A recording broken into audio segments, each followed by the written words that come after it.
semuanya, kali ini kita akan membahas mengenai sediaan gel.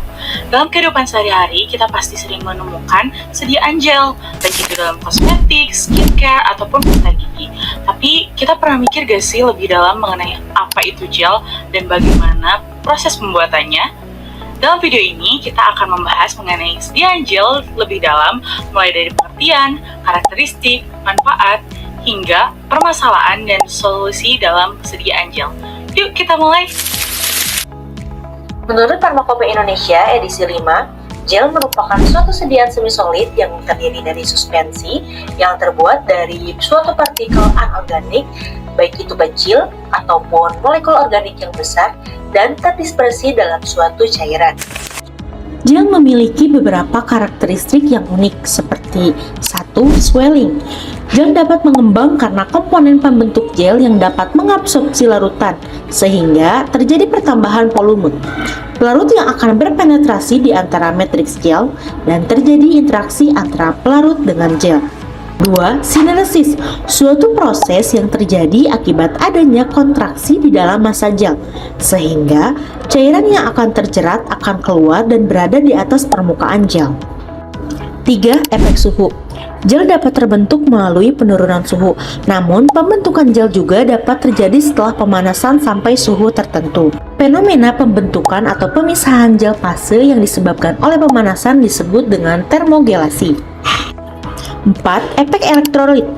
Konsentrasi elektrolit yang sangat tinggi akan berpengaruh pada gel hidrofilik, di mana ion berkompetisi secara efektif dengan koloid terhadap larut yang ada di dalam koloid sehingga digaramkan atau melarut. 5. Elastisitas dan rigiditas. Sifat ini merupakan karakteristik dari gel. Sediaan gel memiliki berbagai manfaat, baik dalam dunia farmasi, kosmetik, maupun kesehatan. Berikut adalah beberapa manfaat utama dari sediaan gel. 1. Penyerapan yang efisien. Gel mudah menyerap ke dalam kulit karena berbasis air atau hidrofilik, sehingga mempermudah penetrasi bahan aktif ke lapisan kulit. 2. Sensasi sejuk. Gel memberikan sensasi dingin saat diaplikasikan sehingga cocok untuk meredakan iritasi, peradangan, atau luka bahan bakar. 3. Tidak berminyak. Karena berbasis air, gel tidak meninggalkan rasa berminyak pada kulit, sehingga membuatnya nyaman digunakan. 4. Penggunaan yang seragam. Gel memiliki konsistensi yang seragam, sehingga mudah untuk diaplikasikan secara merata pada area yang diinginkan. 5. Meningkatkan stabilitas bahan aktif. Dalam beberapa kasus, gel dapat melindungi bahan aktif dari degradasi yang disebabkan oleh udara ataupun cahaya. 6. Cocok untuk kulit sensitif. Karena mengandung sedikit minyak dan biasanya memiliki pH yang mendekati netral, gel lebih aman untuk kulit sensitif dibandingkan dengan sediaan berbasis minyak. Menurut Farmakope Indonesia, sediaan gel digolongkan menjadi dua, yakni 1. Gel sistem 2 fase. Dalam sistem 2 fase, jika ukuran partikel dari fase terdispersi relatif lebih besar, massa gel kadang-kadang dinyatakan sebagai magma, misalnya magma bentonit. Baik gel maupun magma dapat berupa isotropik, membentuk semi padat jika dibiarkan dan menjadi cair pada pengocokan. Sediaan ini harus dikocok dahulu sebelum digunakan untuk menjamin homogenitas.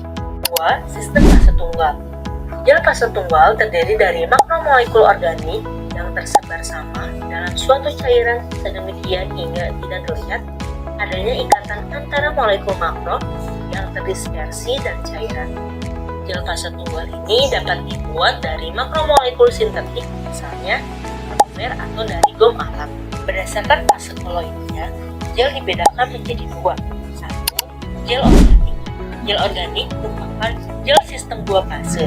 Gel sistem 2 fase ini terbentuk jika massa gel terdiri dari jaringan partikel kecil yang terpisah dari dalam sistem.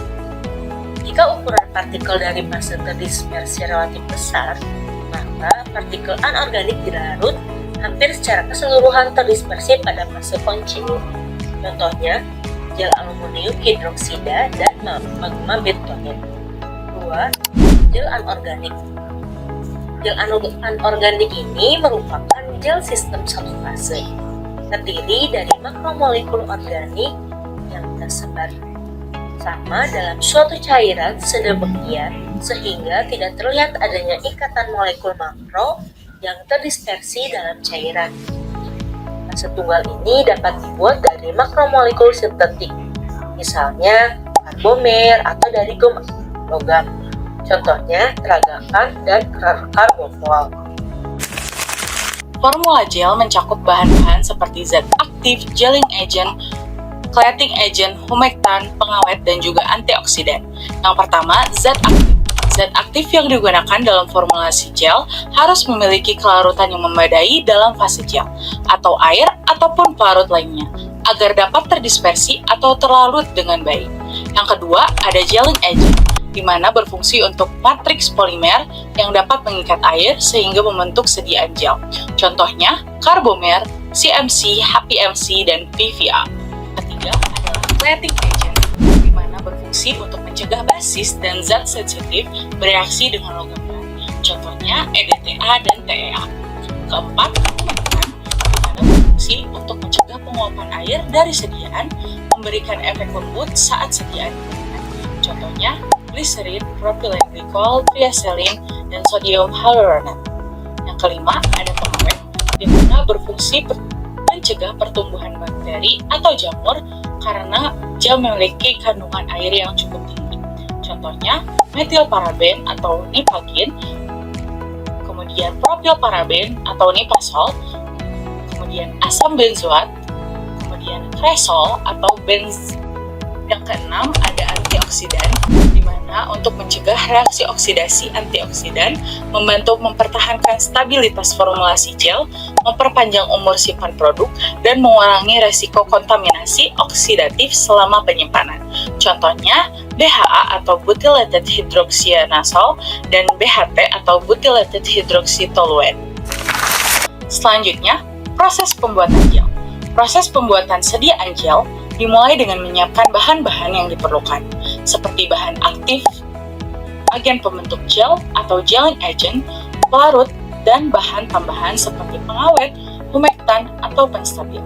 Gelling agent terlebih dahulu ditaburkan secara perlahan ke dalam pelarut, biasanya air atau campuran pelarut lain, sambil diaduk menggunakan pengaduk homogenizer atau stirrer, untuk memastikan agen tersebut terdispersi dengan baik.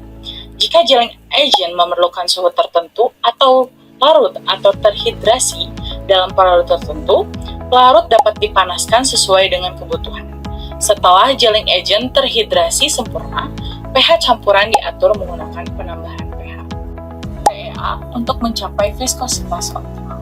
Selanjutnya, bahan aktif yang telah dilarutkan atau didispersikan terlebih dahulu dalam pelarut tambahan ditambahkan secara perlahan ke dalam campuran gel, diikuti dengan tambahan zat lain seperti pengawet atau humektan. Campuran ini kemudian diaduk secara homogen untuk memastikan semua komponen tercampur sempurna tanpa gumpalan. Setelah gel homogen, sediaan diisi ke dalam wadah bersih seperti tube atau pot, kemudian dilakukan pengujian evaluasi pada sediaan gel untuk memastikan kualitas dan keamanan produk selama masa penyimpanan. Pengujian tersebut meliputi uji organoleptis, uji viskositas, homogenitas, pH, daya sebar, dan daya lentur. Selain itu, gel memiliki kelebihan dan kekurangan. Kelebihan gel yaitu memberikan efek dingin dan penetrasi mendalam, dan juga efektif untuk penyakit kulit tertentu seperti jerawat, luka bakar pada area mata, hidung, vagina, dan rektum, dan juga menembus bagian kulit lebih dalam. Kekurangan gel yaitu mudah dihilangkan oleh air dan menyebabkan kulit kering jika digunakan secara terus-menerus. Nah, sediaan gel juga memiliki permasalahan dalam sediaannya.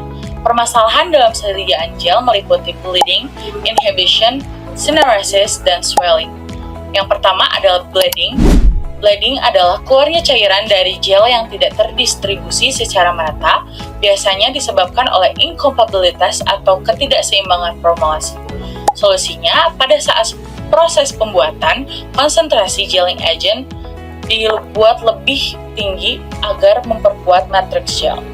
Yang kedua, ada inhibition, adalah proses penyerapan cairan oleh gel tanpa adanya peningkatan tekanan eksternal atau cairan meresap ke dalam struktur gel melalui mekanisme kapiler atas. Solusinya adalah dengan penambahan bahan penstabil atau stabilizer yang dapat mengontrol inhibisi. Yang ketiga adalah syneresis. Syneresis merupakan proses keluarnya cairan dari gel yang disebabkan oleh kontraksi struktur gel. Cairan yang sebelumnya terikat di dalam jaringan gel dilepaskan ke permukaan. Solusinya adalah penggunaan konsentrasi gelling agent yang lebih tinggi untuk memperkuat jaringan gel dan tambahan bahan pengikat air seperti humektan. Yang keempat adalah swelling atau pemokakan. Swelling adalah proses di mana gel menyerap cairan dari lingkungan sekitar dan meningkatkan volumenya. Ini terjadi karena interaksi antar molekul dalam gel dan cairan. Solusinya adalah dengan penambahan polimer yang dapat mengontrol kapasitas swelling dengan sifat osmotik rendah. Oke, itu dia sekilas pembahasan kelompok kami terkait sediaan gel. Semoga dengan video ini dapat menambah wawasan kalian terkait sediaan gel ya. Sampai jumpa di video selanjutnya. Terima kasih.